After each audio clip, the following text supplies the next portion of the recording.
तर अहिल्यानगर जिल्ह्याला अवकाळीचा हा मोठा तडाखा बसलाय। यामध्ये गहू, मका, कांदा, टोमॅटो अशा पिकांना फटका बसलाय। शेतकऱ्यांच्या हातातोंडाशी आलेला हा घास निसर्गानं हिरावून घेतलाय। पंचनामे करून नुकसान भरपाई द्यावी शेतकऱ्यांनी मागणी केली आहे। काय नेमकी शेतकऱ्यांची भूमिका आहे, नुकसानीचा आढावा घेतलाय आमचे प्रतिनिधी कुणाल जमदाडे यांनी। अहिल्यानगर जिल्ह्यातील राहाता, श्रामपूर, राहुरी, नेवासा आणि संगमनेर या भागाला वादळी वाऱ्यासह अवकाळी पावसाने झोडपले आहे आणि या वादळी वाऱ्यासह गारपिटीचा झालेल्या पावसामुळे शेतकऱ्यांचं अतोनात नुकसान झालेलं आहे।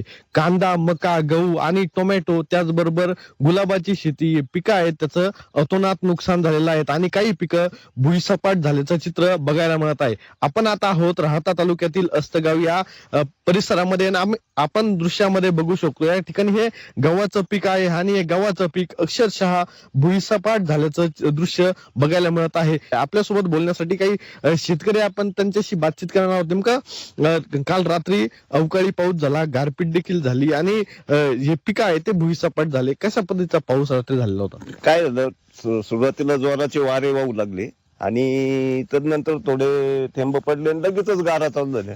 गारा इतक्या मोठ्या प्रमाणात होत्या की अक्षरशः आमचे घराचे पत्रे वगैरे असे तडातड वाजत होते। आम्ही पण भयभीत झालो। नंतर वारा तर थांबाना, पाऊस चालू झाला आणि रात्री तर अशी परिस्थिती होती, बाहेर निघून काही बघणं शक्यच नव्हतं। जेव्हा सकाळी उजाडल्यावर आम्ही आलो तर ही अशी परिस्थिती आहे। हातात वनराशी आलेला आमचा गहू हा अगदी भुईसपाट झालेला आहे, खर्च केलेला सर्व वायाला गेलेला आहे, अशी परिस्थिती आहे। सरासरी या परिसरामध्ये कुठले कुठले पिकं घेतले जातात आणि कसा खर्च शेतकऱ्यांना या पिकांसाठी लागणीसाठी करावा लागतो? हे मुख्यतः ह्या भागामध्ये गहू, हरभरा, मका, गुलाब, द्राक्षे, मका अशी पिकं घेतले जातात आणि याचे आता दररोज दिवसांदिवस आता दर वाढत चाललेले सगळे रासायनिक खत असतील, औषधं असतील, मजुरी असतील, त्या पटीमध्ये त्याचं उत्पन्न पण घटत चाललेलं आहे। आणि त्यात अशी अवकाळी पाऊस जर झाल्यानंतर त्याचं जे अतोनात नुकसान झालेलं आहे आमचं, याच्यातून शेतकऱ्यांनी सावरणं अतिशय मुश्किल आहे आता सध्या तरी। कुणाल जमदाडे, जी 24 तास, राहाता, अहिल्यानगर।